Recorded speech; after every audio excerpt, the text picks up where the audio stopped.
Hi friends, எல்லாரும் எப்படி இருக்கீங்க? நல்லா இருக்கீங்களா? அன்றைக்கி சூப்பராகிட்டு காலைல பிரேக்ஃபாஸ்ட்டுக்கு பந்தோசை பண்ண போகிறாங்க.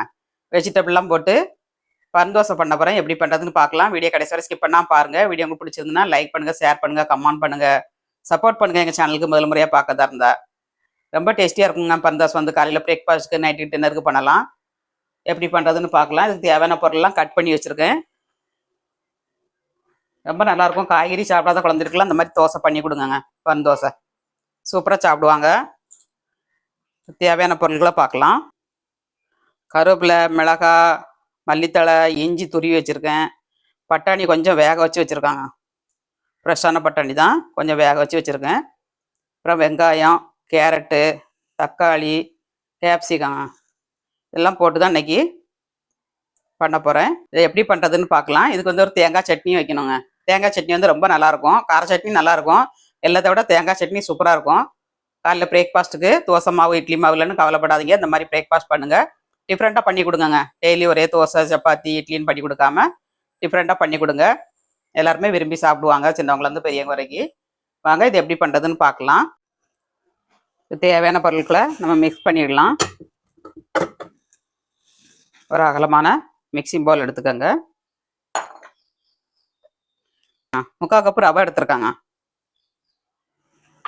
அப்புறமா 1/2 கப்பு கோதுமை மாவு, தயிர் 3/4 கப்பு எடுத்துருக்காங்க. நல்லா கட்டியான தயிர். இங்கே மோராக இருந்துன்னா 1 கப்பு எடுத்துக்கோங்க. இதில் வந்து ஒரு பவுல் தண்ணி விட்டு நல்லா மிக்ஸ் பண்ணிடலாம்.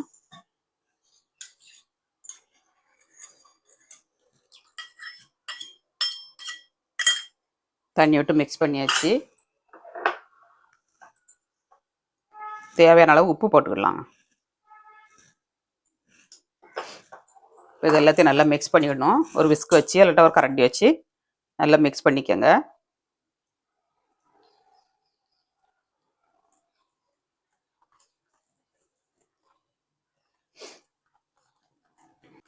நல்லா மிக்ஸ் பண்ணியாச்சு.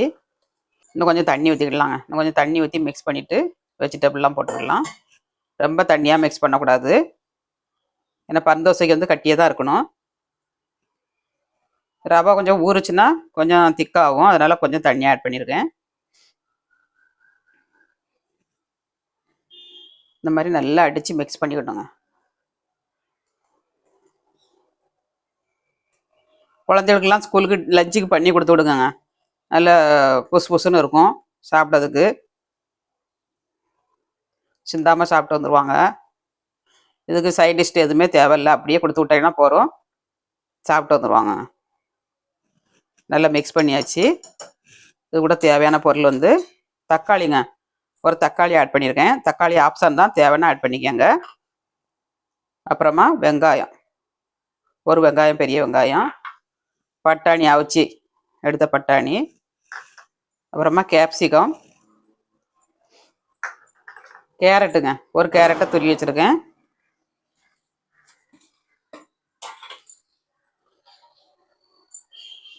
பச்சை மிளகாய், கருவேப்பிலை தழை, இஞ்சி, மல்லித்தழைங்க. எல்லாம் மிக்ஸ் பண்ணிடலாம். ஒரு 20 நிமிஷம் நம்ம ஊற வைக்கணும். இதில் சோடா மட்டும் ஆட் பண்ணோன்னா நம்ம அது கொஞ்சம் ஊற விட்டு நம்ம ஆட் பண்ணிடலாம்.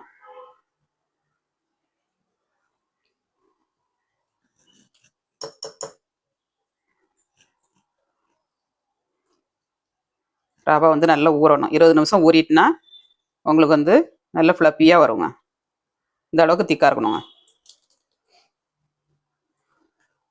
சரிங்களா? ரவை ஊறினதுக்கப்புறம் ரொம்ப கட்டியாக இருந்ததுன்னா கொஞ்சம் தண்ணி ஆட் பண்ணிக்கலாம்.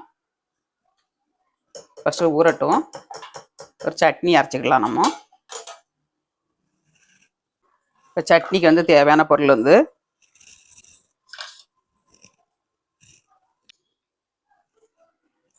தேங்காய்ங்க. 1 கப்பு கட் பண்ணி எடுத்துருக்கேன். துருவியும் போட்டுக்கலாம் நீங்கள். பச்சை மிளகாய், ஒரு 3 பச்சை மிளகாய், ஒரு துண்டு இஞ்சி, ஒரு 3 பல்லு பூண்டுங்க. இது கூட கொஞ்சம் பொட்டுக்கடலை நம்ம ஆட் பண்ணிக்கலாம். இதை ஃபஸ்ட்டு கொஞ்சம் அரைச்சிட்டு அப்புறமா பொட்டுக்கடலை ஆட் பண்ணிக்கலாம்.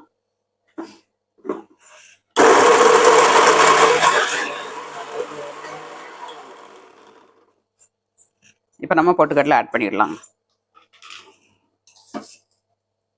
உப்பு சட்னி தந்தோடி போட்டுக்கோங்க.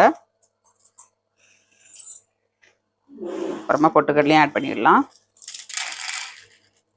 ஒரு 3 ஸ்பூனுங்க பொட்டுக்கடலை. கொஞ்சம் குறைன்னு திரிச்சிட்டு நம்ம தண்ணி விட்டு அரைச்சிக்கலாம்.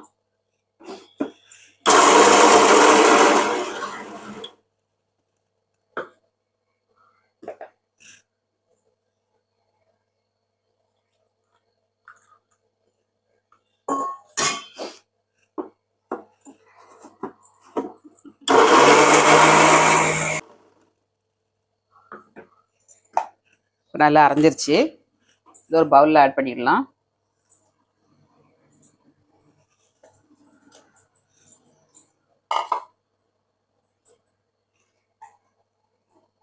சட்னி வந்து கொஞ்சம் திக்காக தான் இருக்கணும், ரொம்ப தண்ணியாக வைக்கக்கூடாது.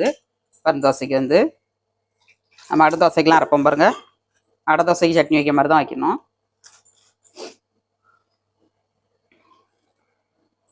தண்ணி ஆட் பண்ணியாச்சு.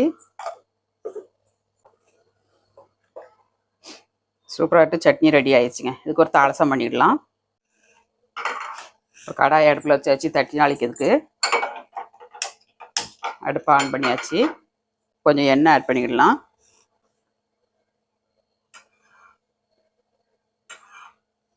எண்ணெய் ஆட் பண்ணியாச்சு. கடுகு, உளுந்தம்பருப்புங்க, ஒரு வரமிளகா. சட்னிக்கு வந்து கொஞ்சோண்டு வெங்காயம் போட்டு தாளிங்க, ரொம்ப நல்லாயிருக்கும். கொஞ்சோண்டு வெங்காயம் போட்டுக்கலாம். கடுகு நல்லா பொரிஞ்சதும் போடுங்க. அப்புறமா கருவேப்பிலை தழைங்க. வெங்காயம் கொஞ்சம் வெந்ததும் நம்ம சட்னியில் ஆட் பண்ணிடலாம். குழம்புக்குமே வெங்காயம் போட்டு தாளிங்க, ரொம்ப நல்லாயிருக்கும்.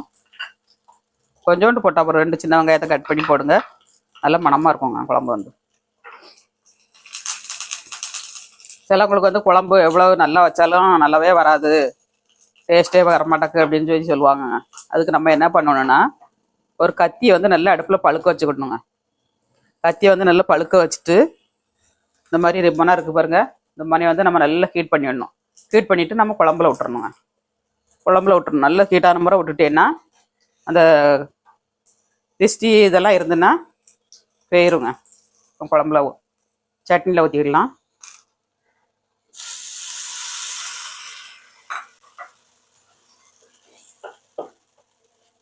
சட்னி ரெடி ஆயிடுச்சு.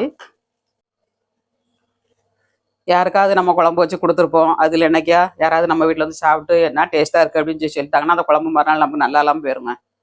அப்படி இருக்கும்போது நம்ம என்ன செய்யணும்னா, நம்ம வந்து அடுப்பில் கத்தியை பழுக்க வச்சு உழுக்க விட்டுறணும். சோறோ அல்லது குழம்போ, சில குழந்தைகளும் சாப்பிடாம இருந்தாலும் அந்த மாதிரி செய்யுங்க, சாப்பிட ஆரம்பிச்சிருவாங்க. கந்திஷ்டி இருந்துனாக்கா அந்த மாதிரி ஆயிடுங்க. அதனால் அந்த மாதிரி பண்ணுங்கள். சட்னி ரெடி ஆயிடுச்சு. இப்போ பன்னாப்பம் சுட்டுக்கலாம். இப்போ கொஞ்சோண்டு சோடா ஆட் பண்ணிடலாம். ஒரு 1/4 டீஸ்பூன் சோடா ஆட் பண்ணியிருக்கேன். நல்லா மிக்ஸ் பண்ணிடலாம்.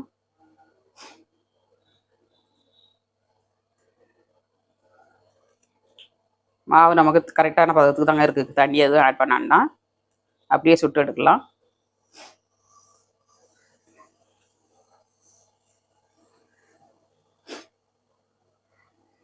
இது எல்லாத்தையுமே வதக்கி போட்டும் பண்ணலாம், நீங்கள் அப்படியேவும் பண்ணலாங்க.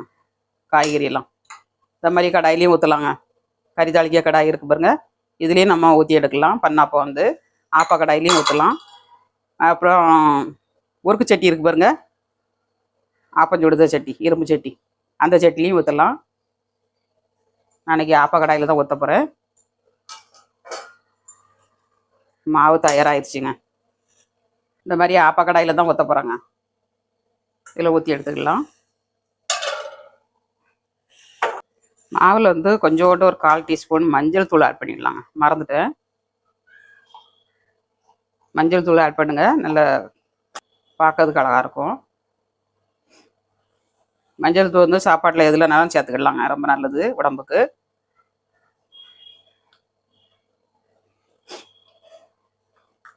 ரெடி ஆயிடுச்சுங்க. இப்போ அடுப்பை ஆன் பண்ணிடலாம். அடுப்பை ஆன் பண்ணியாச்சு. இப்போ கடாய் காஞ்சிருச்சு. நம்ம எண்ணெய் ஆட் பண்ணிக்கலாம். மாவையும் ஆட் பண்ணிக்கலாங்க. ஒரு கரண்டி ஊற்றினா போதும். உங்களுக்கு பெருசாக வேணும்னா கூட கொஞ்சம் ஆட் பண்ணிக்கோங்க. ரொம்ப தட்டக்கூடாது. பன் தோசைனா பன் மாதிரி இருக்கணுங்க. மூடி வச்சுக்கலாம். அடுப்பு வந்து மீடியம் ஸ்லீவில் வச்சுக்கோங்க. கொஞ்சம் வேகட்டும். இப்போ வெந்துருச்சான்னு பார்க்கலாம். சூப்பராக வந்துருச்சுங்க. திருப்பி போட்டுக்கலாம். வா, சூப்பராக இருக்குங்க. பார்க்கலையே எவ்வளோ எம்மியாக இருக்குது பாருங்கள். இப்போ கொஞ்சம் நேரம் மூடி வச்சு நம்ம வேக வச்சு எடுத்துக்கலாம்.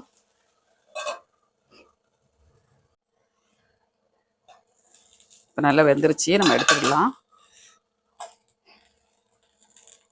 சூப்பராகிட்டு காலையில் பிரேக்ஃபாஸ்ட்டுக்கு பன் தோசை ரெடி ஆயிடுச்சுங்க. எவ்வளோ எம்மியாக இருக்குது பாருங்கள். இந்த மாதிரி பண்ணணுங்க. இப்போ அடுத்தது ஒன்று ஊற்றிக்கலாம். ஃபஸ்ட்டு கொஞ்சம் எண்ணெய் ஆட் பண்ணிக்கோங்க. பெரிய கரண்டியாக இருந்ததுன்னா ஒரு கரண்டி ஊற்றுங்க.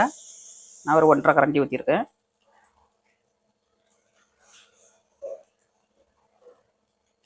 லேசாக தட்டி கொடுத்தா போதும். இப்போ மூடி வச்சுக்கலாம். ஒரு 4 நிமிஷம் வேக விடணுங்க. வெந்துருச்சான்னு பார்க்கலாம். சூப்பராக வெந்துருச்சுங்க.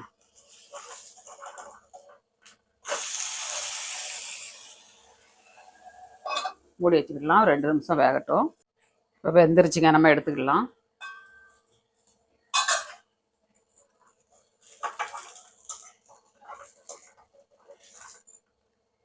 சூப்பராகிட்டு வெந்துருச்சு. இப்போ இதில் வந்து நீங்கள் எள்ளு போட்டும் பண்ணலாங்க. கொஞ்சோண்டு ஃபஸ்ட்டு எண்ணெயை ஊற்றிட்டு வெள்ளை எள்ளு கருப்பு எள்ளு எதுனாலும் ஆட் பண்ணிடலாம். இந்த மாதிரி கொஞ்சோண்டு எள்ளு ஆட் பண்ணிக்கோங்க.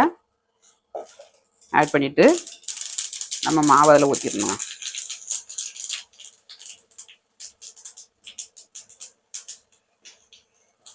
ரொம்ப நல்லாயிருக்கும் டேஸ்ட்டும். அதே மாதிரி உடம்புக்கும் ரொம்ப ஹெல்த்திங்க. மூடி வச்சுக்கிடலாம். வேகட்டும். இப்போ வெந்திருக்கான்னு பார்க்கலாம். சூப்பராகிட்டு வந்திருக்குங்க. திருப்பி போட்டுக்கலாம்.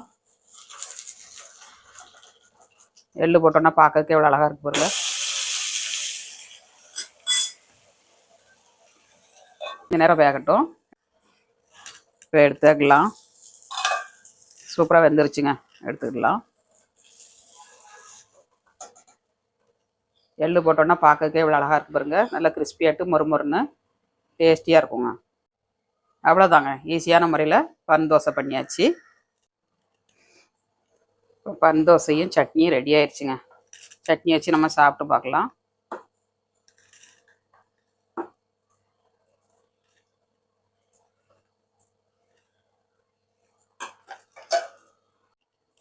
நம்ம நார்மல் பன் தோசைக்கும் எள்ளு போட்டு பண்ணியிருக்கிறதுக்கும் எவ்வளோ டிஃப்ரெண்ட்டாக இருக்குது பாருங்கள். சூடாக இருக்குங்க. கை வைக்க முடியல. பார்க்கறதுக்கே எவ்வளோ அழகாக இருக்குது பாருங்கள். ரொம்ப ஹெல்த்திங்க. ஹெல்த்தியான பிரேக்ஃபாஸ்ட் இன்னைக்கு. சட்னி கூட வச்சு நம்ம சாப்பிட்டுக்கலாம்.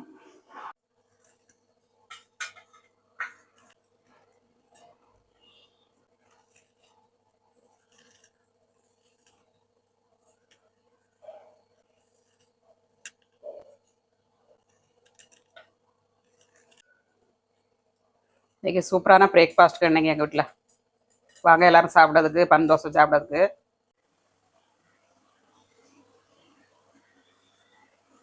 பன் தோசை எப்படி இருக்குன்னு பார்க்கலாம்.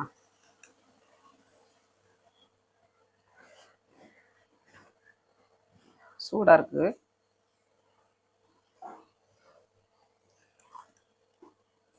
நல்லா முறுமுறுன்னு கிறிஸ்பியாக இருக்குங்க. உண்மையிலே வேறு லெவலில் இருக்குது டேஸ்ட்டு. ட்ரை பண்ணுங்கள். ட்ரை பண்ணிட்டு எப்படி வந்துச்சுங்க அதை கமெண்ட்ஸ் பண்ணுங்கள், லைக் பண்ணுங்கள், சப்போர்ட் பண்ணுங்கள். ரொம்ப அட்டகாசமாக இருக்குங்க டேஸ்ட்டு. மீண்டும் நெக்ஸ்ட் வீடியோவில் சந்திப்போம். பாய்.